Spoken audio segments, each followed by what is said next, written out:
think kind of like what y'all was talking about, that you know, if you watch your cattle on grazing, they'll always come back to the biosure growth pastures. This one was biosure growth. The one that's the other side of the woods over there, it hasn't had any input on it this year. This has, it's all Bahia. There's very little of anything but Bahia in this one. How long they been on this? What's that? How long they been on this pasture? They've been on a combination of this pasture and that one over there for probably about a month. When we pulled them off of that, they came into here. And you sprayed it before they came on? What's that? Sprayed it with Suregrow before they came on? We actually sprayed it and let it set for a couple of weeks before we put them over here. Yep. And I mean, it was up pretty good, and we brought them into here, and then we was waiting on that over there, and then when it got ready, we shoved them into there onto the 23 acres that is back behind the woods back here. Do you have Plus B out here, or? What's that? Plus B additive, or no? Plus B, yes. I have not sprayed anything as far as straight biosure. Always Plus B. I put the Plus B in everything. I figure better safe than sorry. I got hit one year with army worms, and they just about wiped everything, and that was a good year.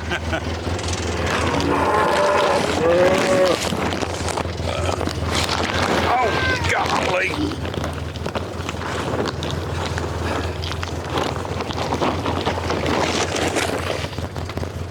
That was not supposed to happen.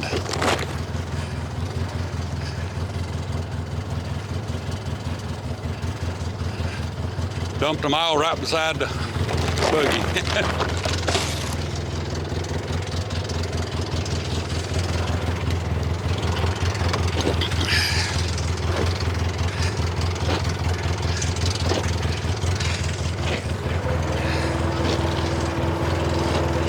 Scatter them out a little bit when they get scattered.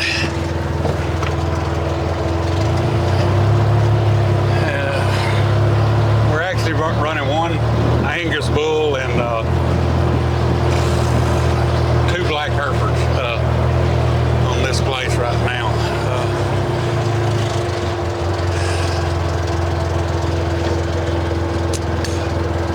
We've actually gonna. They got, not very many flies at all. No. And they're not, right now, they're not even on that mineral. The mineral is in that other pasture over there, and for, I guess, close to, 3 weeks, maybe. I can't remember exactly. I turned them back in there for a little while, and they was covered in flies, and you know, it's like we was talking on the WhatsApp the other one night. The guy was asking, was people having trouble with flies? And I said, you know, I was at that time, and I kept it out all the time for them, and they was on it. And of course, I was feeding salt blocks. I do salt blocks for. We use a iodine salt block to fight out the foot rot, and because we do have that problem down in this part of the country. Not so much on this place. I've never had a problem here, but it's a lot of sand here. But some of the other places, you know, where it's a little harder, and these cows, like right now, you come down here and they'll be off in the ponds, you know, up to their bellies. It's so hot. But we have actually pulled them off and put them down here away from the mineral and everything, and then we kept them for about 2 weeks, and then we shifted them into the mineral, and they went into the mineral, hit the mineral, and then the flies went. Yeah. You know, and so it's and they're still holding pretty good. They're not too bad. Yeah, overall most of them. Yeah, they've got a few, but I mean, it's so much better than what it was back when they was just on it all the time. It's like they had enough minerals in their system, they wasn't eating the minerals. So I kind of, like I said, pulled them off and put them down here in this pasture and held them for a couple of weeks, stirred the mineral up good and put a little over the tops of new and turned them in on it, and they went back to it and ate, and I guess, and cleaned them up pretty good. You can walk all through them. They don't, and that's the kind of cows I like. I don't like to have to be. Yes. I'd rather have them too tame Right. than wild at all. Right.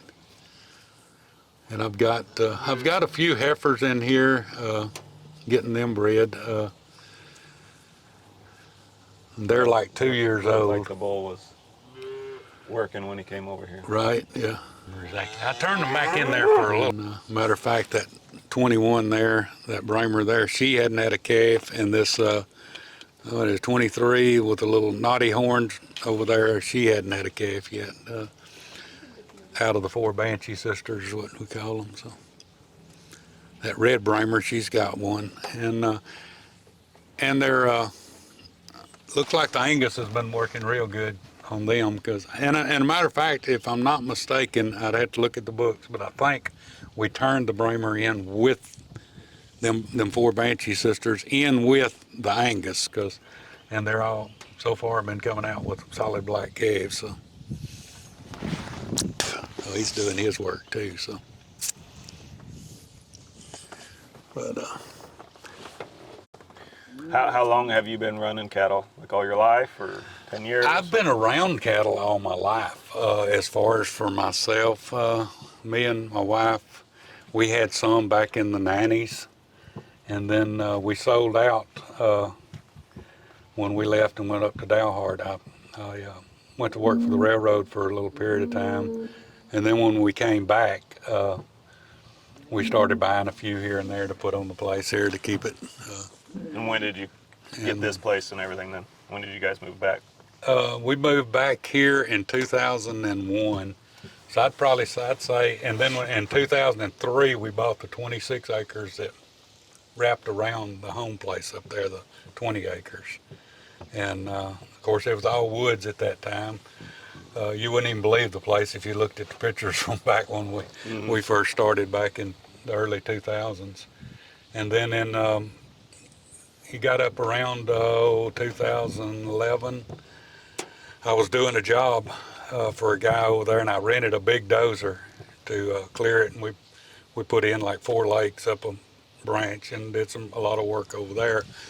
When we got through with that job, I moved that dozer over here and actually went in and cleaned everything up pretty much.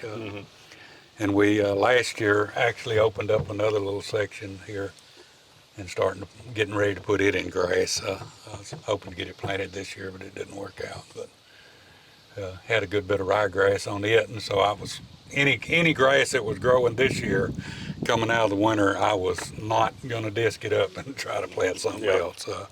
We were just trying to get through, and but we've made a good progress on it. Everything seems to be turning around now. So Yeah, well, especially. and Mother Nature cooperation. and knowing where the cattle prices were going, we was trying to hold on to every cow we Yes. could. Yep. Because I knew coming out of that drought and keeping up with, talking to the people that are in that market and everything, what they was going to do. And we found out the benefits to that this last Tuesday when we sold. They sell pretty good. They sold real good. I had, in the past, I've never had a calf go $1,000. Back in December, I had one went 1,000. I had 2 of them went over $1,000 this week. And how much they weigh? 580. And then I had some, they was under 5, they was in the 4s, and they went 8 and 900. So yeah, it's really paid off to hang on to them. Yeah, well, I think we got about another year or 2 at the most. Right. And Good prices, and then it'll go. Then they'll start back down again like they did in 2011. It's a 10-year cycle. Yeah. When we had the drought back in 2011, they got way up over the $2 mark. Yeah, the record. 2014 was, if you look back, it was record calf prices. Is that when the record was? Yes. Yeah. And then. Well, I had, I'm not. So I've got so many. Going into next Yeah. year, it's going to be record prices, and then go down after that. So. And it's like this cow right over here, that motley face, red motley, kind of over your right shoulder. You wouldn't even, if you'd have seen her back in January, you wouldn't even recognize her. She's a. And then of course you see how shiny all of them are too. Oh yeah. I've really become a believer in the field right